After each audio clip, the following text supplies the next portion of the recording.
Hello welcome to be banker, this is Sanjeev और आज मैं आपको बताने वाला हूँ narration part 2। It is the remaining part of my previous upload. तो काइंडली जिन्होंने मेरे प्रीवियस अपलोड को नहीं देखा, नरेशन पार्ट 1 है ना, वो इसे देख लीजिए प्लीज। अदरवाइज ये वीडियो आपको कुछ भी समझ में नहीं आने वाली है। लास्ट वीडियो में मैंने डिस्कस करा था नॉर्मल सेंटेंसेस, यूनिवर्सल ट्रूथ, ठीक है। और इस वीडियो में हम लोग डिस्कस करने वाले हैं इंट्रोगेटिव, जिसे हम लोगों ने उसमें डिस्कस नहीं किया था, ठीक है।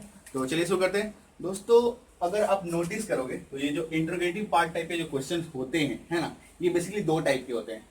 पहले ऐसे क्वेश्चन जिसके आंसर में आप या तो यस करोगे या तो नो करोगे। फॉर एग्जाम्पल, आपने खाया तो आंसर आएगा या तो हाँ या तो ना, ठीक है। एंड जो नेक्स्ट टाइप का क्वेश्चन है ना, उसके आंसर में आपको प्रॉपर आंसर करना पड़ता है। फॉर एग्जाम्पल, आप कहाँ जा रहे हो, ठीक है, तो आपको एक प्रॉपर आंसर करनी पड़ेगी। फॉर एग्जाम्पल दिल्ली, बॉम्बे, है ना, कहाँ जा रहे हो, वो आपको एक प्रॉपर आंसर करनी पड़ेगी, ठीक है। तो पहले हम लोग इसे डिस्कस करने वाले हैं एंड सेकेंडली हम लोग इसे डिस्कस करने वाले हैं। दोनों के अलग अलग रूल्स हैं, ठीक है, माइनर माइनर रूल्स हैं, वो बस आपको फॉलो करना है, ठीक है। तो चलिए स्टार्ट करते हैं दोस्तों। पहला जो टाइप है वो टाइप है yes no type question answer, ठीक है। और इसमें दो रूल्स हैं, ओनली टू। पहला जो रूल है वो है आपको इफ या वेदर लगानी है दैट की जगह पे। अगर आपको याद होगा तो हम लोग उसमें दैट यूज करते थे, ठीक है। तो दैट की जगह पे आपको या तो इफ लगाना है या तो वेदर लगाना है, ठीक है। नेक्स्ट जो सेकंड जो रूल है वो है आपको सेड की जगह पे आस्क्ड या इंक्वायर्ड लिखनी है, ठीक है। क्या लिखना है? सेड की जगह पे या तो आज लिखना है या तो इंक्वायर्ड लिखना है, ठीक है। और जो तीसरा रूल है वो मैं लिख नहीं रहा हूं क्योंकि वो बहुत ही माइनर है। क्वेश्चन मार्क नहीं लगानी है, ठीक है। क्वेश्चन मार्क तो होता ही है, ठीक है। क्वेश्चन मार्क क्योंकि हम लोग इंटरव्यू पार्ट पढ़ते तो क्वेश्चन मार्क होगा, उसको हम लोग नहीं लगाएंगे, ठीक है। तो चलिए स्टार्ट करते हैं। पहला जो एग्जाम्पल है, Vini said to me are you going to college, ठीक है।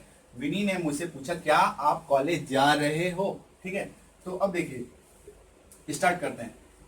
अगर आपको याद होगा तो उसमें पहला पार्ट में कोई चेंजेस नहीं होता था, एज इट इज इसमें भी कोई चेंज नहीं होगा। विनी, ठीक है।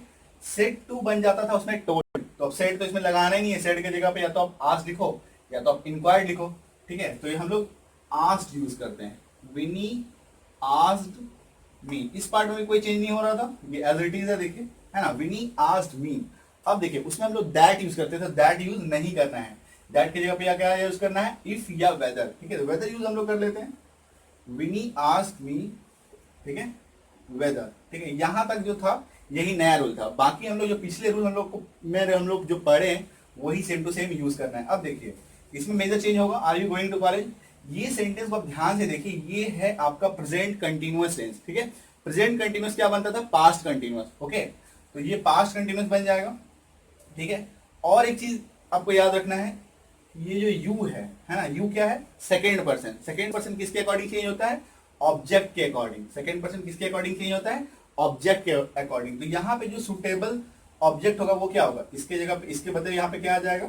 आई, ठीक है, वेदर आई, ठीक है। अब देखिए, अब चेंज करना है प्रेजेंट कंटिन्यूअस को पास्ट कंटिन्यूअस में। प्रेजेंट कंटिन्यूअस पास्ट कंटिन्यूअस में अगर चेंज होगा तो क्या हो जाएगा? Whether I was going to college,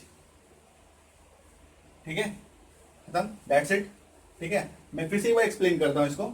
Winnie said to me are you going to college, ये सेंटेंस है जिसका आंसर आपको या तो are you going to college मतलब क्या, या तो इसका आंसर या तो हाँ में होगा या तो इसका आंसर ना में होगा, ठीक है। तो ये उसी टाइप में आता है, इसलिए हम लोग क्या करते हैं, पहला जो पार्ट है इसमें कोई चेंज नहीं आएगा, as it is. Said to बनता था उसमें टोल्ड, ठीक है, लेकिन इसमें तो लगाना नहीं है। इसमें क्या हो जाएगा? सेड की जगह पे आस्क्ड या इंक्वायर्ड, आस्क्ड हमने यूज किया है, ठीक है। और ये मी जो है वो एज इट इज रहता था, इसमें एज इट इज है, ठीक है। दैट की जगह पे वेदर आ जाएगा, आ चुका, ठीक है। अब है कि second person object according change होता है, क्योंकि वो पिछला रूल है हम लोग का। यहाँ पे देखिए ये ऑब्जेक्ट यहाँ पे ये है, इसलिए यहाँ पे क्या आएगा? आई आ जाएगा, ठीक है। और प्रेजेंट कंटिन्यूअस में है ये, going to college, are you going to college. इसको पास्ट कंटिन्यूअस हम लोग कन्वर्ट करेंगे, I was going to college, ठीक है। अगर आप पढ़िए Vini asked me whether I was going to college, देखिए मीनिंग में कोई भी चेंजेस नहीं आ रहा है। ये डायरेक्ट स्पीच, ये इनडायरेक्ट स्पीच, ओके।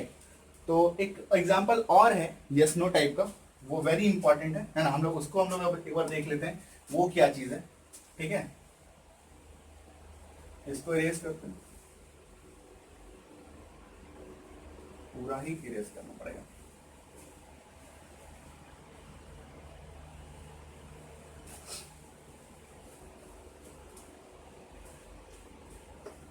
नेक्स्ट जो यस नो टाइप का क्वेश्चन का जो टाइप है वो ये है कि विनी सेड टू मी, ठीक है, डू यू लाइक टी और कॉफी, ठीक है। अब ध्यान से देखिए ये यस नो टाइप ही है, ठीक है, क्योंकि इसमें हम आपको ऑप्शन दे रहे हैं। यस नो टाइप में क्या होता है, दो ऑप्शन होता है, या तो यस या तो नो, ठीक है, ये उसी का एक पार्ट है। या तो अगर ये वाला क्वेश्चन देखिए डू यू लाइक टी और कॉफी, इसमें भी आपके पास दो ही चॉइस रहेगा, या तो आपको टी बोलना है या तो आपको कॉफी बोलना है, ओके। तो सेम टू सेम इसमें भी हम लोग को कुछ नहीं करना है, एज इट इज रहेगा, वही रूल रहेगा। पहला पार्ट में कोई चेंज नहीं, एज इट इज विनी, ठीक है, ये बन जाएगा क्या, आस्क्ड विनी आस्क्ड मी, ठीक है, ये इसमें कोई चेंज नहीं।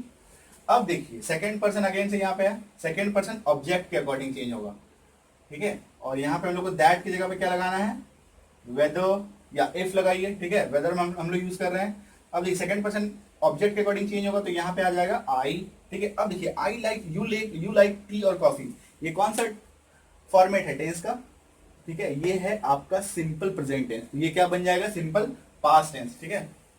वेदर आई लाइक्ड टी और कॉफी, ठीक है, और क्वेश्चन मार्क ये वाला हट जाएगा, ठीक है। आई होप कि आपको ये वाला पार्ट समझ में आ गया हो, ठीक है। तो बढ़ते हैं हम लोग नेक्स्ट पार्ट की ओर, ठीक है, इसको इरेज कर देते हैं। आई होप कि पूरी तरह समझ में आ गया आपको।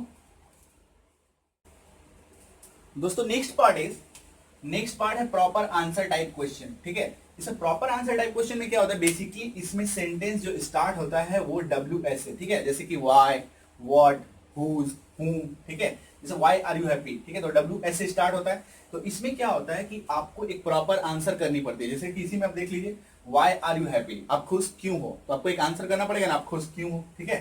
तो इसके जो रूल्स हैं, ठीक है, पहला जो रूल है दैट इफ वेदर, है ना, ये तीनों में से आपको कुछ भी नहीं लगाना है, ठीक है। पहला रूल दैट इफ वेदर जो हम लोग यूज करते थे वो नहीं लगाएंगे, ठीक है। सेकेंड रूल सेड की जगह पे आस्क लगानी है, जैसे कि हम लोग पिछले में भी लगाए थे, ठीक है। तो आइए स्टार्ट करते हैं, और ये सबसे सिंपल है, ठीक है। He said to her why are you happy, ठीक है, ये देखिए इसमें कोई चेंज नहीं आएगा, ये as it is. He said to के जगह पे आपको क्या लगाना है, आस्क्ड, ही आस्क्ड, ठीक है, ये एज इट इज रहेगा। हर, ठीक है, ये भी एज इट इज रहेगा। वाई, ठीक है, चूंकि अब यहाँ पे तो ना ही दैट लगाना है, नहीं इफ लगाना है, नहीं वेदर लगाना है, कुछ तो लगाना नहीं है। ही आस्क्ड हर वाई, ठीक है। अब देखिए इसमें थोड़ा चेंजेस जो आता है मेजर यही चेंजेस आएगा, ठीक है। अब यहाँ पे देखिए क्या है, ये सेकंड पर्सन है, सेकंड पर्सन किसके अकॉर्डिंग चेंज होगा, ऑब्जेक्ट के अकॉर्डिंग, ठीक है। तो ये क्या हो जाएगा, यहाँ पे बेस्ट सुटेबल जो यहाँ पे इसके बदले में जो वर्ड आएगा वो क्या आएगा, सी, ठीक है। हर का सी होता है ऑब्जेक्ट, है ना, सब ये सब्जेक्टिव ऑब्जेक्टिव, ठीक है। He asked her why she, अब देखिए why are you happy, ये क्या है, सिंपल प्रेजेंट टेंस है, ये हो जाएगा सिंपल पास्ट, है ना, why she was happy, ठीक है, क्वेश्चन मार्क नहीं लगाना है, ठीक है। आई होप कि आपको ये समझ में आ गया, ये सबसे आसान पार्ट है, ओके दोस्तों। तो आई होप कि आपको पूरी तरह से समझ में आ गया हो, ठीक है। और नरेशन जो है बेसिकली इतना ही है, और भी पार्ट्स है, ठीक है, और पार्ट जैसे कि इंपेरेटिव में थोड़ा ऑर्डर है, रिक्वेस्ट है, एडवाइस है, ठीक है, एक्सक्लेमेशन का कुछ पार्ट है। तो रूल्स तो ऐसे छोटे मोटे बहुत सारे हैं direct indirect, but the concept इतना ही है, ठीक है। तो अगर आप इतना ही पढ़ना चाहते हो तो इतना इनफ है, बहुत सारे most of the question solve हो जाएंगे इतने रूल से, ठीक है। बट थोड़ा और आप एक्सप्लोर करना चाहते हो तो प्लीज थोड़ा बुक की हेल्प लो, ठीक है। और रूल्स थोड़े बहुत स्लाइड चेंजेस आएंगे, बट कॉन्सेप्ट पूरी तरह से इतना ही रहने वाला है। सो आई होप कि आपको पूरी तरह से समझ में आया हो, मजा आया हो। सो थैंक्स फॉर वॉचिंग, देखते रहिए बी बैंक को।